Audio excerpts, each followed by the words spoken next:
Em nome do Pai, do Filho e do Espírito Santo. Amém.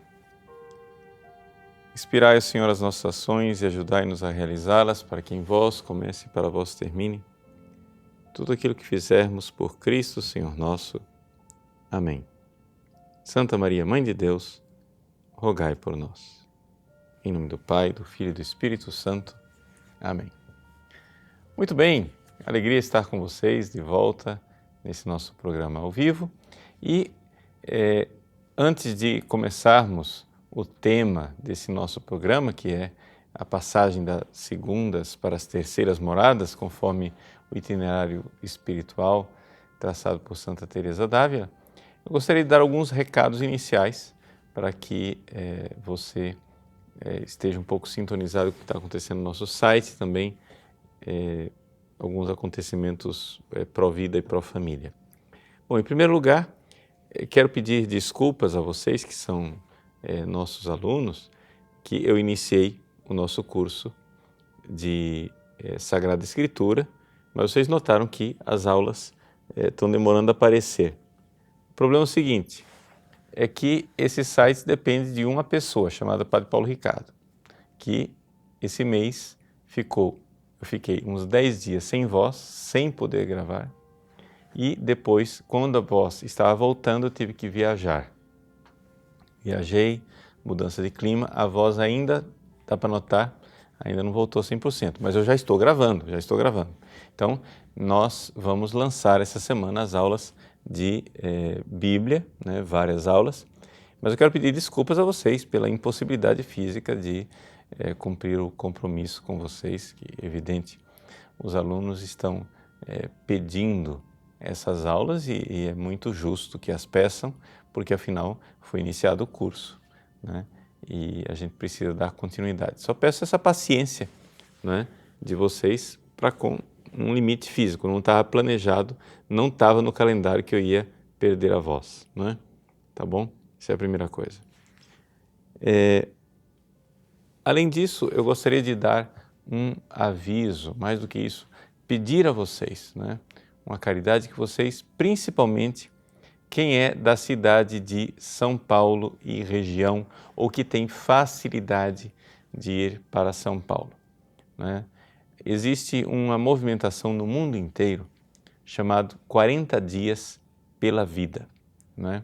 Esse movimento 40 Dias pela Vida são 40 dias de oração pedindo a Deus em favor da vida, proteção da vida dos nascituros, ou seja, naqueles países em que, por exemplo, o aborto é legalizado, se fazem, né, vigílias de oração na frente de clínicas de aborto. E, portanto, isso daí é uma coisa que tem tido um efeito espiritual e não somente um efeito na vida prática, né? Porque nós temos relatos de conversões, de pessoas que mudaram exatamente por causa destas orações e dessas vigílias na frente das clínicas de aborto. Aqui no Brasil, graças a Deus, o aborto não é legalizado, mas existem, né, os chamados serviços de proteção à mulher que prestam, né, o serviço do suposto, porque não é real, suposto aborto legal, não é? E a gente sabe que isso daí está sendo usado de forma inadequada, ou seja, muitas mulheres procuram esse tipo de serviço alegando que foram estupradas, quando na verdade não foram, e portanto a lei está sendo burlada. Mas deixando isso de lado, o fato é que mesmo que fosse legal, como nesses países onde o aborto é legalizado, a oração, né, tem feito maravilhas, transformação de vidas e de mulheres, de enfermeiros, médicos, etc., que terminam desistindo de caminhar por esse caminho que dirige à morte dos outros e à morte eterna daqueles que estão envolvidos, né? Então, trata-se de 40 dias de oração pela vida, né? Aqui no Brasil está sendo realizado na cidade de São Paulo, na frente do Hospital Pérola Byton. Se você quer mais informações a respeito disso, está lá no Facebook, pode procurar no Facebook, nossa equipe está aí postando, né, para vocês o link do Facebook de 40 dias de oração pela vida, São Paulo.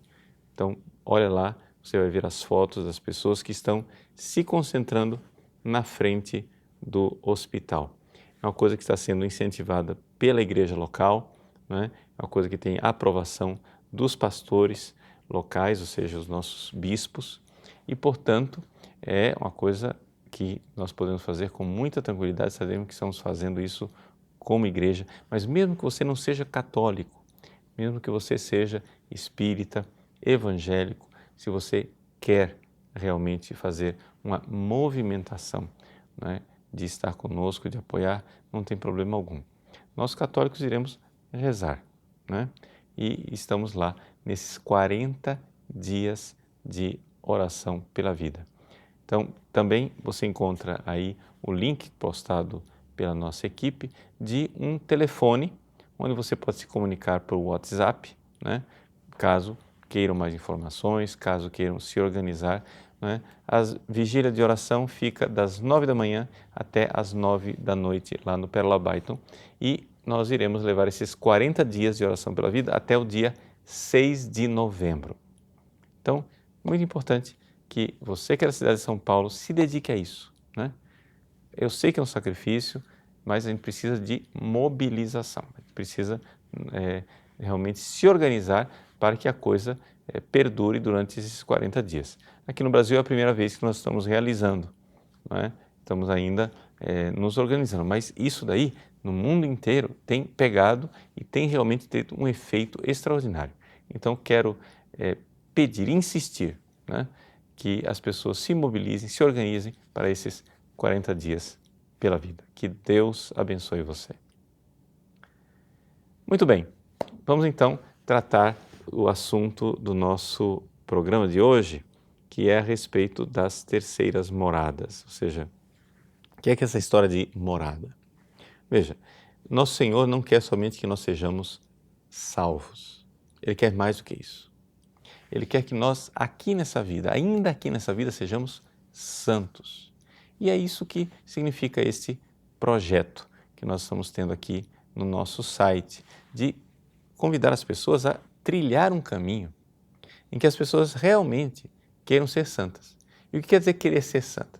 É nós nos libertarmos, né, das amarras que nos impedem de ser movidos pela graça de Deus, porque a graça de Deus, o Espírito Santo, quer nos mover para amar. Então, é a aventura do amor, não é um moralismo, como algumas pessoas pensam. Só que acontece o seguinte, né? E aqui que está a dificuldade das pessoas entenderem. Existe um caminho para a santidade. Este caminho para a santidade, ele segue, né? Embora Deus seja livre na variedade dos seus santos, mas existe um caminho que está traçado na própria natureza do ser humano. Não sei se você entende o que é isso, ou seja, não é uma coisa que, essa coisa de moradas, foi uma forma que Santa Teresa expressou por causa de uma revelação privada que ela teve.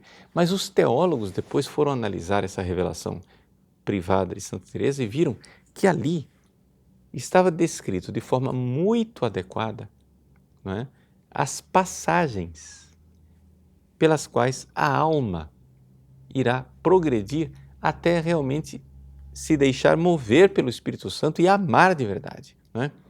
E amar como os santos amam. Então, trata-se de um caminho que é fixo, não é? Porque nós precisamos seguir esse caminho normal. Deus é livre para fazer coisas fora desse caminho, porque Ele é Deus, né? Porém, nós, da nossa parte, precisamos entender que se nós nos predispusermos para ser santos, existe um caminho a seguir. Não basta simplesmente você chegar e dizer, eu quero ser santo, pronto, acabou. Não. Você quer ser santo? Então tem um caminho. E qual é o caminho? Bom, então vamos recapitular aquilo antes de nós falarmos especificamente das terceiras moradas. Primeira coisa, você precisa estar em estado de graça. Isso quer dizer o seguinte: se você não é batizado e se você não se confessou depois de ter cometido pecados mortais, você está com o seu organismo espiritual, não é, debilitado. Então, ninguém dá uma feijoada para uma pessoa que está na UTI. Né? Então, é evidente que você precisa restaurar o seu organismo espiritual para conseguir dar esses passos. Então, a primeira coisa é largar o pecado, estar em estado de graça, e é isso que se descreve na primeira morada. Ou seja, se a gente fosse dizer assim, teológica e metafisicamente, em que consiste a primeira morada? A primeira morada significa estar com o organismo espiritual íntegro, né? Você vai ter o organismo espiritual. Agora, este organismo espiritual, ele precisa ser movido. Ele vai ser movido pela graça. São o que a gente chama de graça atual, né? São aqueles toques da graça que vão movendo, porque é evidente, né? Nós, olha para você, nós seres humanos não damos conta de ser santos, se não for a ajuda de Deus. Então, como que nós vamos fazer, né, para que Deus mova esse organismo? Do jeito que o organismo de um cachorro é movido pelo ossinho que você coloca assim na frente dele, ele vai. Né? Do jeito que os seres humanos são movidos, por exemplo, pela verdade, quando você mostra a verdade, o ser humano vai. Como é que você faz com que o organismo sobrenatural se mova? É pelo toque da graça. Esse toque da graça, chamado graça atual, só acontece se tiver uma vida de oração. E essas são as segundas moradas. Ou seja, está na segunda morada quem começou de forma perseverante a viver uma vida de oração.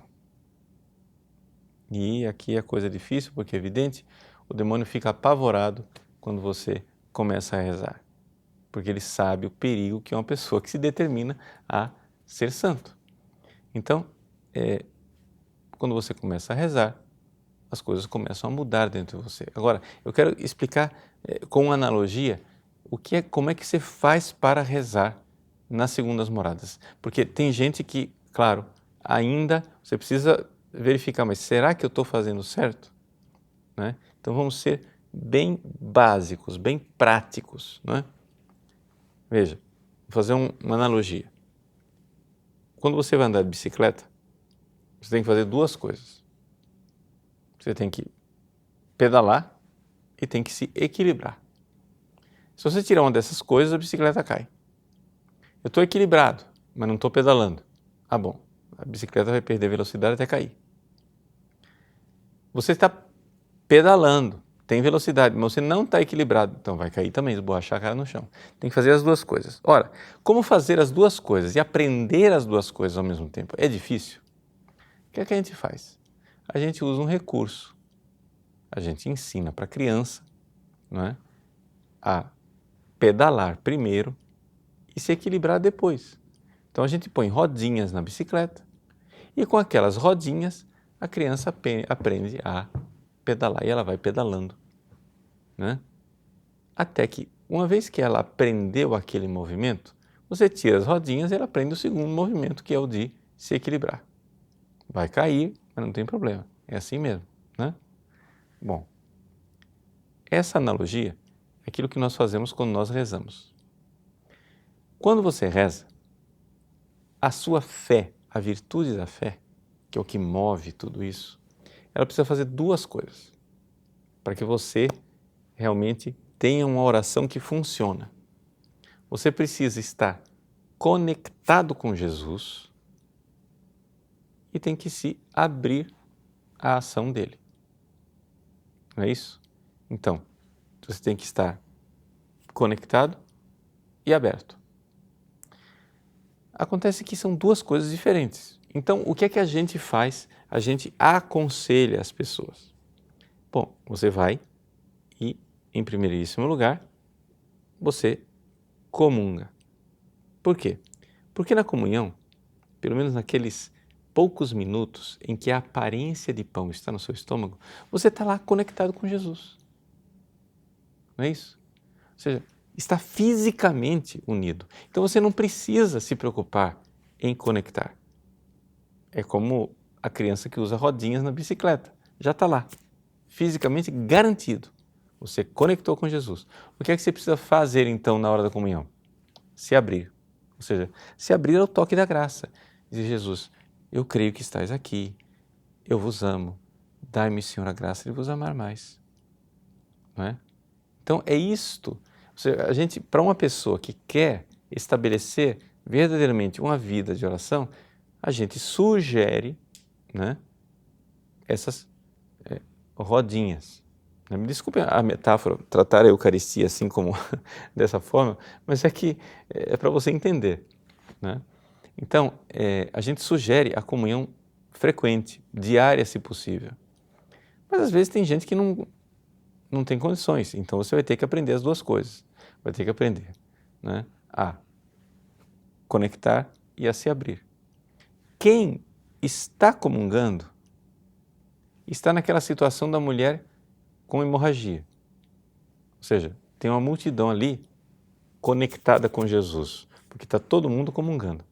Ou seja, está todo mundo ali dentro daquela igreja tocando em Jesus, como aquela multidão de Cafarnaum estava tocando em Jesus fisicamente, empurra, empurra. Estava todo mundo lá tocando Jesus. Era uma conexão física. Mas somente a mulher com hemorragia foi curada. Jesus disse, senti uma força saindo de mim. E como ela viu que a força tinha tocado a ela ficou com medo, porque ela sabia perfeitamente que era ela. No meio daquela multidão ela não tinha dúvida. Ele está falando de mim. Fui eu. Então, quando nós comungamos, se você está aberto com um ato de fé, se você comunga com fé, então você está aberto ao toque da graça. Então esse toque da graça vai modificando você. Vai modificando você e você então vai começar a notar mudanças. Porque como é um organismo espiritual, quando a fé cresce, as outras virtudes também crescem. São como os dedos da mão, cresce tudo junto. Então, você vai começar a comungar, vai começar a ver uma mudança na sua vida. Pequenos detalhes vão mudando, vai aumentando a sensibilidade, né? Você vai começando a ficar sensível ao pecado, vai começar a rejeitar certas coisas pecaminosas, você vai começar a mudar de vida. Antes você, sei lá, falava coisas obscenas, piadas imorais, você via anúncios de pessoas mal vestidas, etc. Você começa a ficar mais sensível, você começa a não querer mais aquilo. Você vai vendo que vai mudando. Você antes não era generoso, você começa a ser generoso. Antes você não era atencioso e paciente, começa a ser mais paciente. As virtudes vão todas crescendo. E é assim que você vai estabelecendo a questão das segundas moradas. Agora, atenção. Isto que acontece durante a comunhão, você pode fazer acontecer fora da comunhão. Como? Aí você está sem as rodinhas, não é? Então você vai fazer isso. Você vai buscar Jesus na sua alma, lá naquele lugar onde você o encontra na comunhão. Isso é importante. E você pode fazer isso a qualquer momento do dia. Você pode fazer esse exercício. Nós podemos fazer isso agora. Você, dentro de você, onde é que eu encontro Jesus quando eu comungo? Quando eu comungo com fé? Estou supondo que você comunga com fé. Eu consigo, então, num ato de fé, dizer, Jesus, vós estáis aqui. Eu não mereço essa vossa presença. Mas eu sei que vós estáis aqui. Porque vós não me rejeitais. Assim como vós sentáveis à mesa dos pecadores, não tendes medo de sentar-se comigo como amigo. Vós estáis aqui no meu coração como amigo, Senhor. Eu creio. Eu peço perdão por ser esse amigo que trai, esse amigo que se esquece, esse amigo que não dá atenção.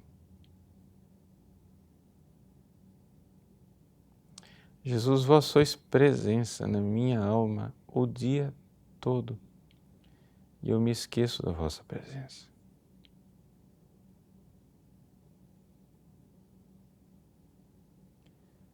Jesus, eu creio na vossa ação. Assim como uma força saiu de vós para tocar aquela mulher que sofria de hemorragia, vós estáis aqui para tocar também o meu coração paralítico. Vós curastes tantos paralíticos, Jesus. O meu coração é um coração paralítico, o coração de que não conseguem amar. Mas eu quero dizer, Jesus, eu quero parar de fazer de conta que vos amo. E pedir a graça de vos amar de verdade.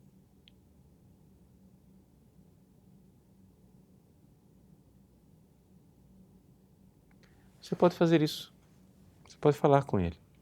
E agora que nós estamos falando aqui, que eu estou falando com você, você não precisa perder de vista que Ele está aqui. E que Ele está tocando você. Veja, a presença de Jesus na comunhão, ela é física, através do sacramento. Ou seja, a aparência de pão toca no seu estômago fisicamente. É Jesus tocando em você fisicamente. É o mesmo ressuscitado glorioso que toca você fisicamente. A presença de Jesus agora, eu não comunguei agora, não é? Mas a presença de Jesus agora em mim, ela é uma presença real, mas ela recebe o nome teológico de virtual. Virtual aqui vem da palavra virtus, que quer dizer força, ou seja, é como um anjo. O anjo está onde ele age, onde ele põe sua força. O anjo não tem corpo para entrar aqui nessa sala ou sair da sala. Não, ele age. Então ele está aqui. Meu anjo da guarda está diante de Deus, vendo Deus face a face. Mas ao mesmo tempo ele está aqui, porque ele está agindo aqui. Então ele está aqui. A alma de Cristo também é a mesma coisa, ou seja, Jesus, fisicamente ele está presente nos sacrários, fisicamente ele está presente no estômago de quem comungou, fisicamente ele está glorioso no céu, em algum lugar que ele não sabe onde é. Mas a alma de Cristo, ela age o tempo todo. E você, se você se conectar com esta presença e você se abrir a ela, você recebe o toque dessa virtus, dessa virtude, dessa força do Cristo. O tempo todo. O tempo todo. E isso é a segunda morada.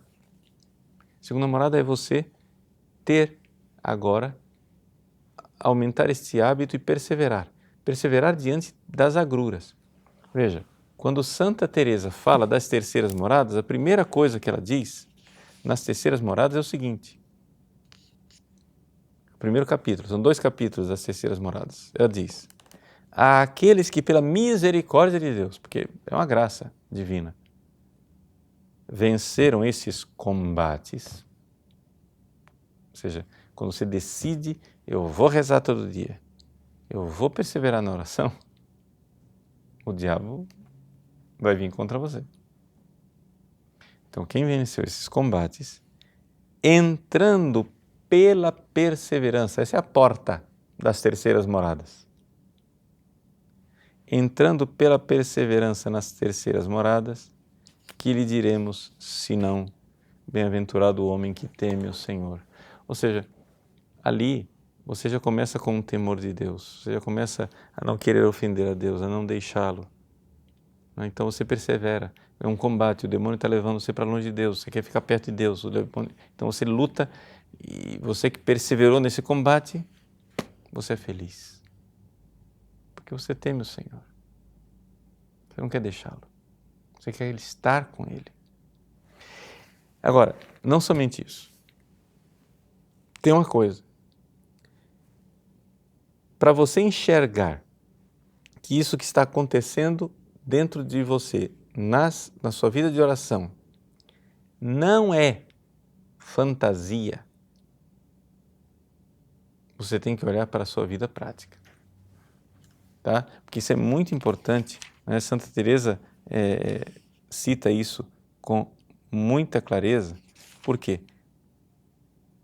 Porque muita gente acha que está crescendo espiritualmente.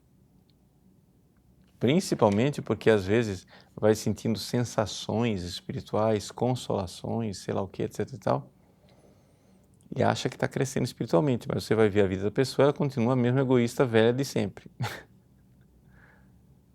Então, tem alguma coisa que está errada. Alguma coisa não está funcionando. Tem que haver virtude, tem que haver mudança. Você vai vendo, e aqui que está a coisa, que as pessoas não vão para frente, né? Então, se você está nessa situação, ótimo. Gente, que bom. Toma consciência e vamos embora. Reza direito agora, né? Vamos começar a se deixar tocar pelo Senhor para que a sua vida vá mudando. Você será incomodado por Deus. Não é uma vida de consolações, é uma vida de agruras, é uma vida de incômodo. Você vai se deixar transformar por Deus. Você quer ser santo? Não tem outro jeito. O egoísta vai ter que morrer. Então, é aqui que vem a perseverança. E Santa Teresa diz, né? Por que é bem-aventurado quem teme o Senhor? Pois se não retrocede, percorre o caminho seguro de sua salvação. Então, se não está indo para trás, então está indo para frente, né? Então, vamos lá. Então, essa primeira parte do programa, eu queria retomar o tema da segunda morada, porque senão não tem sentido falar da terceira, né? Então, acho que ficou bem claro o que é que você tem que fazer. Você tem que rezar e tem que ter essa oração íntima em que você, com a sua fé, com atos de fé cada vez mais intensos, você entra em contato com Cristo e se deixa tocar pelo suave toque da graça que vai transformando a sua vida. É um suave toque que não está aí para transformar suas sensações. Não. Está aí para transformar a sua vida. Tá bom? Um pequeno intervalo e a gente volta já para continuar toda essa questão das terceiras moradas. Até já. Muito bem. Retornamos então. Vamos agora ver essa questão das terceiras moradas de forma mais sistemática. Eu quero que vocês entendam o seguinte. A própria Santa Teresa adverte, né, no capítulo sobre as terceiras moradas, que essa preocupação de ficar se perguntando em que morada que eu estou atrapalha tudo, tá? Atrapalha tudo essa história de será que eu já estou lá? Será que eu não estou lá? Essa história de moradas funciona somente para uma razão. Tem uma série de coisas que eu preciso fazer. Eu tenho que me preocupar em fazer as coisas, em obedecer o caminho trilhado, né, daquilo que está na própria estrutura.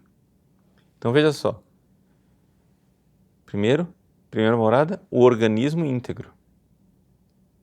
Nas segundas moradas, você começa a rezar. Isso quer dizer que você nunca mais vai ter pecados mortais? Infelizmente, pode ser que você cometa pecados mortais e saia. Confessa outra vez e entra outra vez. E persevera. É uma batalha, é uma luta. Perseverança. Pela perseverança você entrará nas terceiras moradas. Perseverança em quê? Perseverança na oração íntima. Essa oração íntima ela tem que crescer cada vez mais. Quando você, nas segundas moradas, começa a rezar, um dos sinais claros de que está dando certo é que você começa a sentir uma pressa de amar a Deus, uma pressa, uma vontade de, não, eu preciso fazer alguma coisa. Eu vou usar uma palavra, uma vontade de rezar mais, mas não se confunda. Não quer dizer que você vai sentir consolações na oração, não. Quer dizer que você vai começar a sentir mesmo que você precisa rezar. Eu tenho que rezar, eu não posso ficar sem rezar. Antes, você ouvia as pessoas dizendo, não, tem que rezar. Nossa, tem que rezar, mas será que precisa? Você ainda estava na dúvida se precisava ou não. Quando você começa a rezar de verdade, você tira, começa lá, meia hora de oração. Daqui a pouco, meia hora, você vê que é pouco, você aumenta para 1 hora. Aí depois de 1 hora, você começa a fazer 1 hora de manhã, 1 hora de tarde. Né? Quando você chegar a 1 hora de manhã, 1 hora de tarde, você está, né, começando bem o caminho. Você está aprendendo. Mas não pense que você vai rezar 2 horas seguidas. No início você vai rezar e quantas vezes você vai jogar o balde no poço e o balde vai voltar vazio. Não é? E não se importe muito com consolações, que não é isso. Não é essa a história. Você vai sentir essa pressa de amar Deus e de querer Deus. E aí, o que é que caracteriza mesmo as terceiras moradas? O que caracteriza é que você vai começar a ver que você entrou num período de purificação. Não é purificação, ou seja, a finalidade das 3 primeiras moradas é uma coisa muito simples. É você mostrar para Deus que você quer ser transformado pela graça, porque Deus não vai fazer violência com você, para que Ele purifique e tire de você os empecilhos, as dificuldades que estão em você por causa do pecado original, das suas paixões desordenadas, dos seus pecados pessoais. Então são essas desordens interiores que você vai precisar passar por uma purificação. Só que Deus não vai fazer violência, então você vai precisar começar você a fazer as purificações. Então começa, ou seja, as terceiras moradas, poderíamos dizer assim, são divididas em 2 partes. Ou seja, você vai fazendo a noite escura dos sentidos ativamente, lá pelas tantas, Deus começa a noite escura dos sentidos passivamente, onde Ele começa a fazer em você. Mas está muito abstrato, eu sei, vamos para o mais concreto. A própria Santa Teresa nos dá coisas mais concretas. Olha só, ele diz assim, estamos aqui no primeiro capítulo das terceiras moradas, número 5. Diz assim, com isso, foi grande graça que receberam do Senhor, que lhes permitiu superar as primeiras dificuldades. As primeiras dificuldades lá das segundas moradas, ou seja, a dificuldade de rezar, de perseverar, de continuar, né, querendo amar Jesus. Creio que pela bondade de Deus existem muitas almas dessas no mundo. Ao dizer isso, Santa Teresa está nos colocando no nosso lugar, com muita humildade. Chega a dizer, olha, não pense que é grande coisa, que essas 3 primeiras moradas é para principiante, meu irmãozinho. Né? Isso aqui é coisa de gente que está engatinhando. Então não pensa, oh, nossa, já estou na segunda morada. Não tem nada disso. Para com essa bobagem de pensar em que morada que você está. Mas se você começar a rezar, você vai ver o seguinte, né? Você vai querer rezar mais. E ela diz, graças a Deus tem muitas almas no mundo assim. Elas têm grande desejo de não ofender sua majestade. É aqui que está a pessoa que começa, né? Começou aquela vida de oração, aquilo vai transformando você e você começa a ver que você fica mais sensível e você não quer ofender a Deus. Então, quanto mais você progride, mais vão desaparecendo os pecados mortais, mais vão desaparecendo os pecados veniais. A pessoa vai ficando mais delicada de consciência. Não é? Apreciam fazer penitência, evitando até mesmo os pecados veniais. Então, quando se estabelece mesmo essa sensibilidade, né? Se a gente fosse parar de falar de pecados, né? Quem está nas primeiras moradas somente comete pecados mortais constantemente, né? Fica no entra e sai. Quem está nas segundas moradas, os pecados mortais já começam a ficar mais raros, né?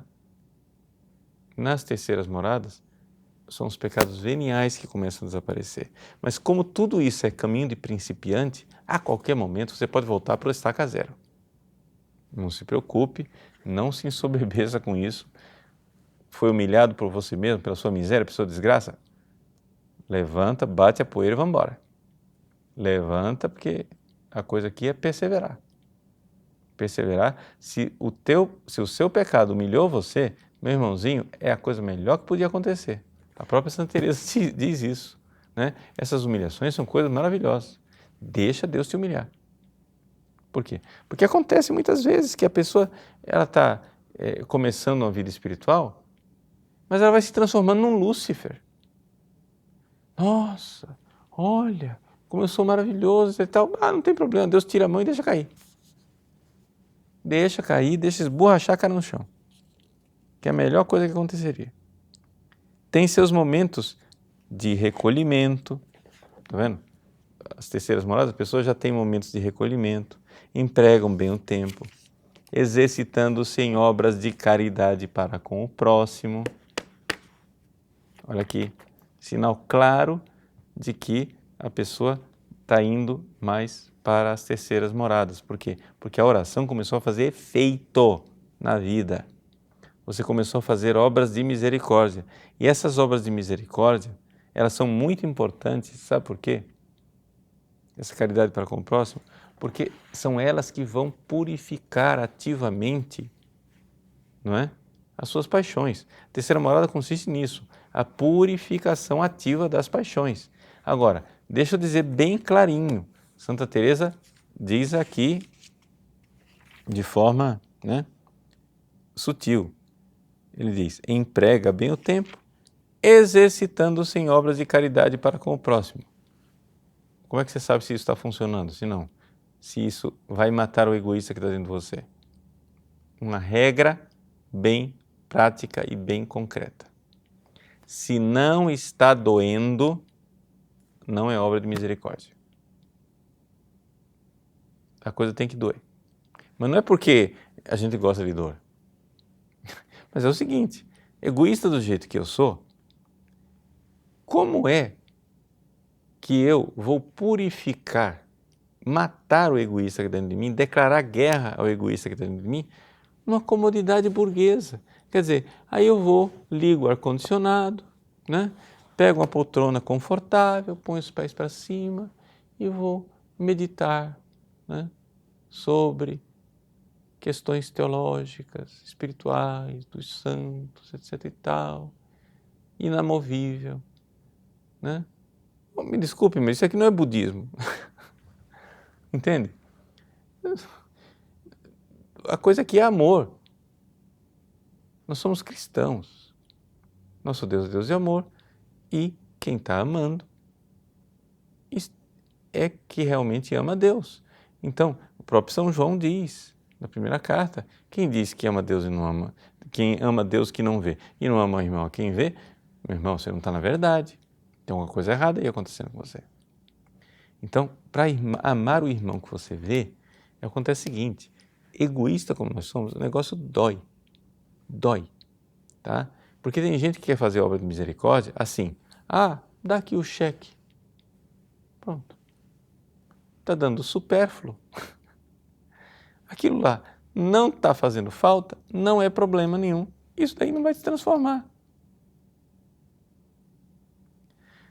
Eu vou fazer uma obra de caridade, vou visitar o abrigo dos velhinhos. Aí você vai no domingo à tarde, com os velhinhos todos tomados banho para visita, eles todos perfumados, né? Uma equipe de enfermeiros ali para dar assistência. Então logo um velhinho começa a babar, já tem um enfermeiro que corre, né? Acontece alguma coisa, já tira um velhinho lá da sua presença e você está fazendo uma grande obra de misericórdia porque eu estou visitando o irmãozinho necessitado. Olha, isso pode até fazer um bem para o pobre do velhinho, mas para você não vai fazer bem nenhum, porque não está doendo. Não está incomodando o egoísta. É simples. É assim. É assim que funciona. Você quer realmente se converter, você quer passar pela porta estreita, é esse o caminho. Ela diz assim: essas almas são corretíssimas no vestir e no falar, bem como na administração da casa, quando tem uma casa, né? Trata-se de um estado desejável, sem dúvida, e parece que não há motivo para se negar a elas o acesso até as últimas moradas. O Senhor não lhes negará tal coisa se elas a quiserem. E que bela disposição é esta para que lhes seja concedida todas as graças divinas. Ela diz assim: pronto, está tudo arrumadinho, parece que não tem problema nenhum. Mas tem. E onde é que está o problema? O problema é que estas almas são um jovem rico. Essa é a desgraça da terceira morada. É o jovem rico. Tem alguma coisa que te impede de chegar na perfeição. Santa Teresa diz que existem muitas almas assim, você acabou de ouvir. Muitas almas. Na época dela tinha muitas almas assim. Hoje, entre nós, não são tantas, porque estamos num ambiente meio descristianizado, né? Meio não, completamente descristianizado, meio maluco. Mas não há razão nenhuma para que nós não tenhamos almas numerosas nesse estado aqui. E a gente precisa de almas numerosas nesse estado aqui. Por quê? Porque nós precisamos de uma cultura de gente que busca a santidade, precisamos de um movimento de santidade, né? A crise atual do mundo atual, do mundo moderno, é a crise da falta de santos. Nós precisamos de santos. Nós estamos numa situação de igreja que ou nós temos muitos santos ou o negócio não vai acontecer. Mas como é que nós teremos santos? Não tem como ter santos se não houver um movimento sério de busca à santidade. Como é que surge, sei lá, um gênio do futebol como o Neymar? É porque tem milhões de brasileirinhos, perna de pau, correndo atrás de uma bola. Não é isso? Aí quando você põe milhões de brasileiros correndo atrás de uma bola, aquilo cria um ambiente cultural. Naquele ambiente cultural vai surgir alguns que são melhores. Depois vai surgir outros que são melhores ainda. Vai surgir outros que são melhores ainda. E aí vai surgir o gênio. Mas se não tiver ninguém correndo atrás de uma bola, não vai surgir nenhum Neymar. Como é que nós vamos ter santos de sétima morada se não houver gente que busca a santidade? Nós precisamos desse movimento. Precisamos. E isso aqui é uma coisa que Deus está querendo. E Deus está nos chamando. E muitas pessoas estão sentindo esse chamado. Mas existe um empecilho. É o jovem rico. Veja, ela cita aqui no número 6, estou sempre no primeiro capítulo, o jovem rico, cita no número 7, o jovem rico, e explicita isso, digamos assim, é quase que o assunto principal do segundo capítulo, onde ela vai descrevendo em que consiste esse jovem rico. Em que consiste o jovem rico? Veja só. Nós temos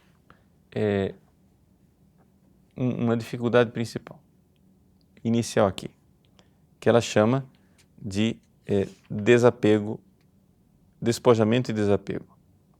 No número 8 do capítulo 1, ela diz assim: sem dúvida, se persistir nesse despojamento e desapego de tudo, a alma alcançará o que pretende. Despojamento e desapego de tudo. Que quer dizer o quê? Que é que esse jovem do Evangelho? Ela vai e cita alguns casos. Ela põe 3 exemplos. Exemplo da perda material. Ou seja, no caso aqui, uma pessoa que sofreu uma injustiça. Não é? Digamos que sobrevenha uma perda material a uma pessoa rica, sem filhos e sem herdeiros.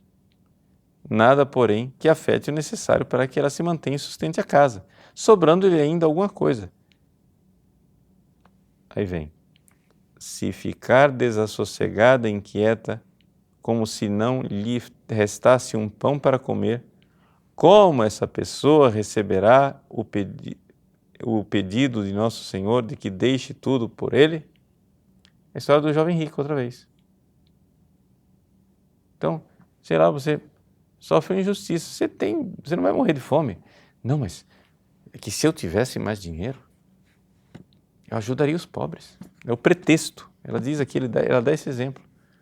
O pretexto, você não perdoa. Você não quer.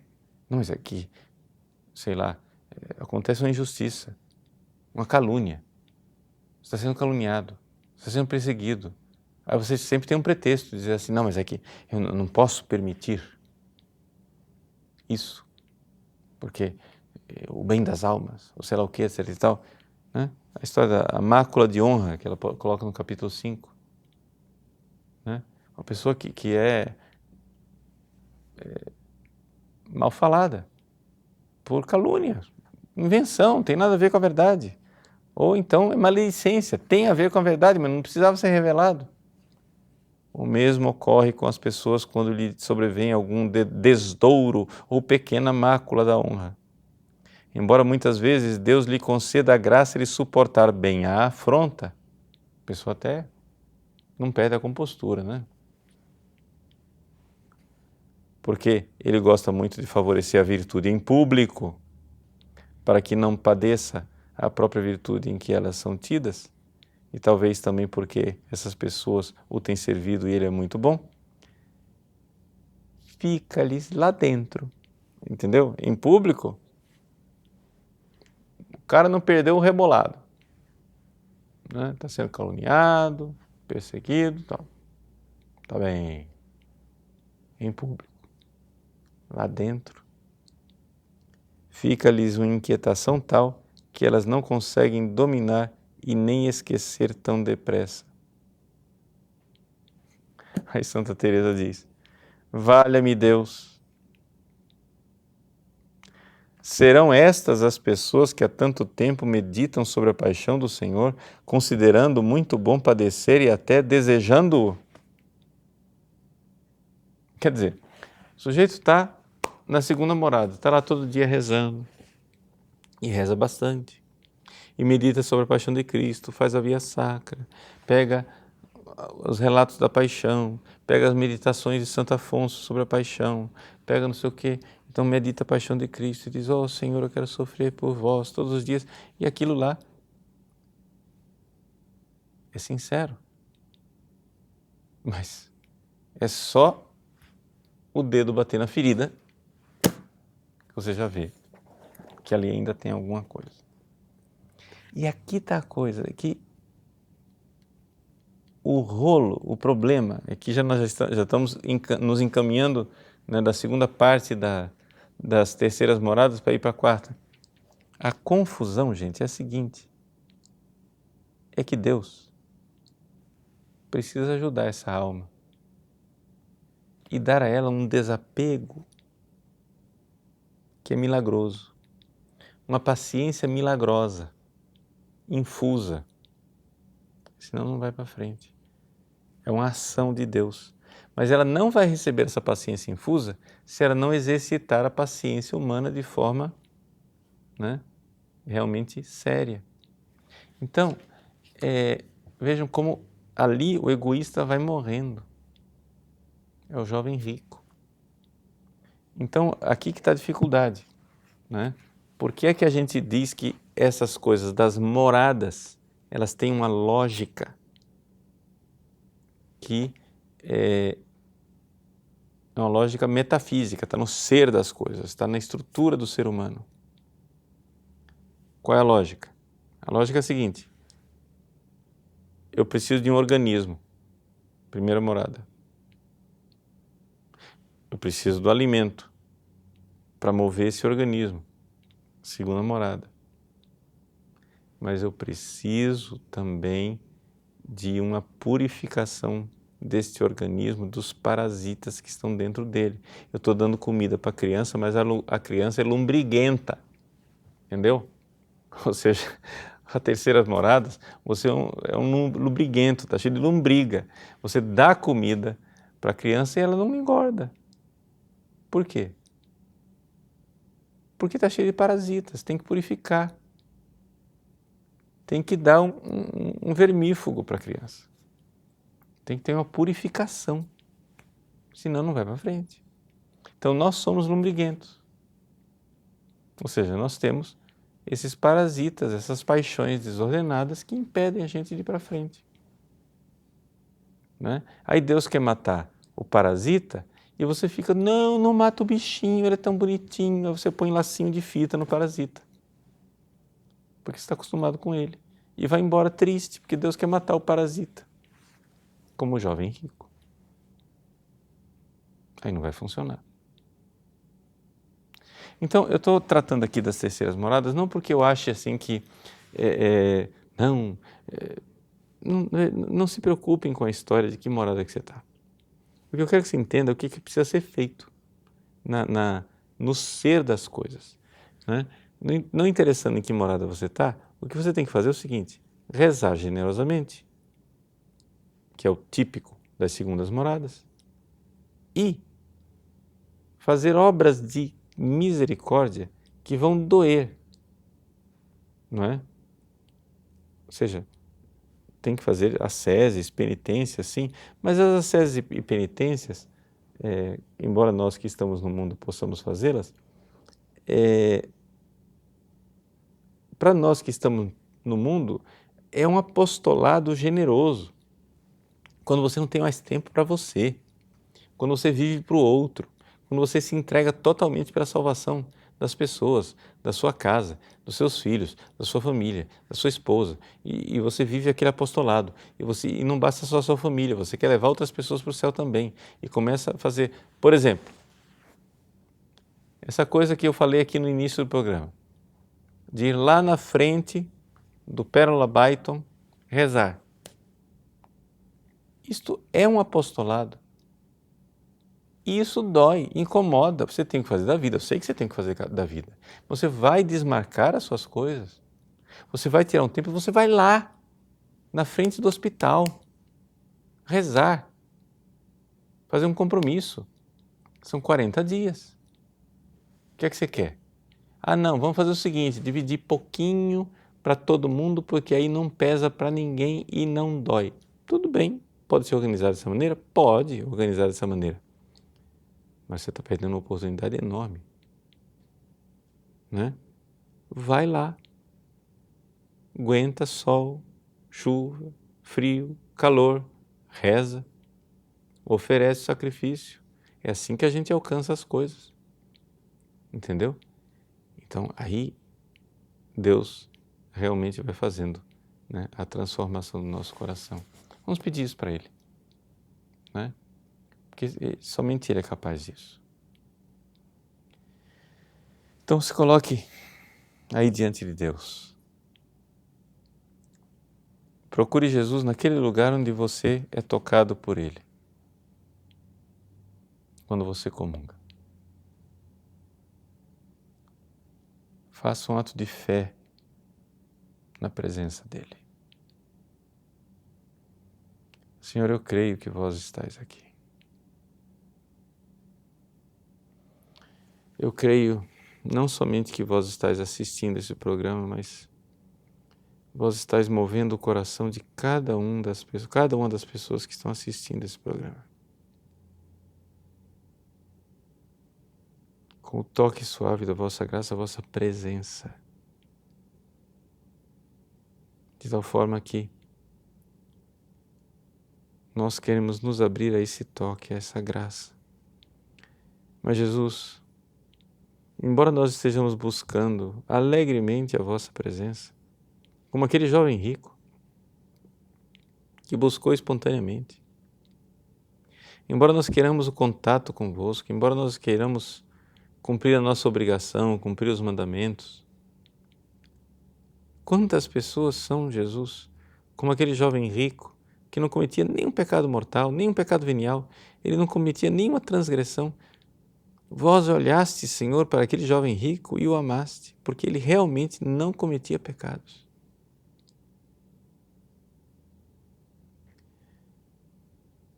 Mas ele não conseguiu passar pela porta estreita. como um camelo que não consegue passar pelo fundo da agulha, porque ficou apegado às suas paixões desordenadas, às suas misérias. Jesus, eu sou esse jovem, pior do que ele, porque tão ruim, tão pecador.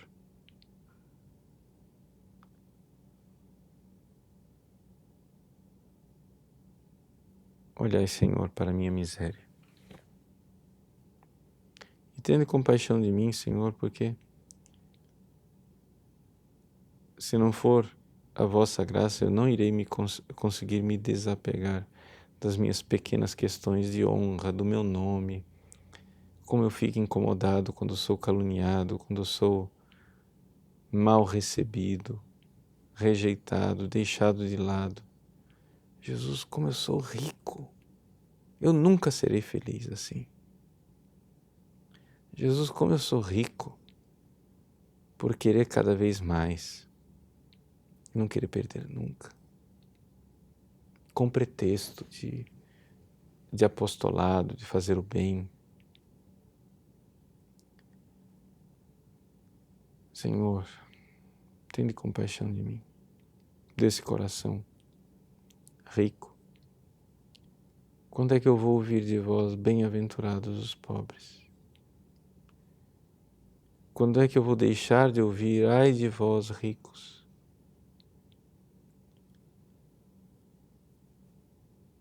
Senhor, eu quero a alegria de vos amar e de ser vosso, e somente pedindo misericórdia que eu irei receber de vós essa graça.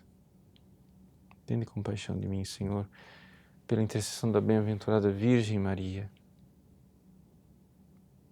que ela me ajude a ter um coração pobre como o dela,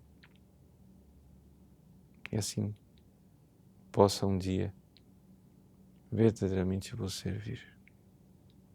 Obrigado, Senhor, porque eu tenho certeza já ouvistes a nossa oração. Amém. Muito bem, uma alegria estarmos juntos neste programa, mais um programa ao vivo, e espero que você nos acompanhe na próxima segunda-feira. Próxima segunda-feira nós temos um programa muito especial, gostaria que vocês divulgassem mesmo. Nós iremos tratar de uma santa que será canonizada no dia 16 de outubro pelo Papa Francisco. Santa Elizabeth da Trindade. Você vai conhecer esta jovem carmelita que foi contemporânea de Santa Teresinha do Menino Jesus e que também morreu muito jovem, com 26 anos de idade, no Carmelo de Dijon, na França. Você vai ficar encantado, entusiasmado com a riqueza e a beleza espiritual dessa jovem. Venha participar conosco na próxima segunda-feira, um programa especial sobre Santa Elizabeth da Trindade, preparando a sua canonização no dia 16 de outubro. Eu espero você lá. Deus abençoe. Em nome do Pai, e do Filho e do Espírito Santo. Amém.